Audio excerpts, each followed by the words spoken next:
Imagine this. You're at the pub with your mates. Someone spills a bit of lager on your shoe, lager being beer, and you say, "With regard to that incident, I shall require a napkin."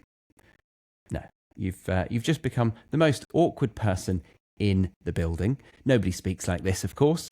It's not a board meeting. It's Tuesday night trivia.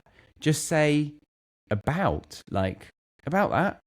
Can you get me a napkin? Or even better, in that context, just say, "What are you playing at?